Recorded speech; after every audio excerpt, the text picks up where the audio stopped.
Today's pronunciation lesson is contrasting the sounds and o. First, I will use each sound in a word. Then I will put the words into a sentence so that you can hear them together with contextual clues. Please listen closely to the differences in the sounds. First, the sound in the word cook, cook, cook. Now the o sound in the word coke, coke, coke. Now I will use them both in a sentence. Will the cook bring me a Coke?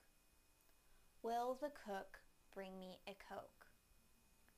Will the cook bring me a Coke? Thank you for watching CartoonEnglish.tv's pronunciation lesson.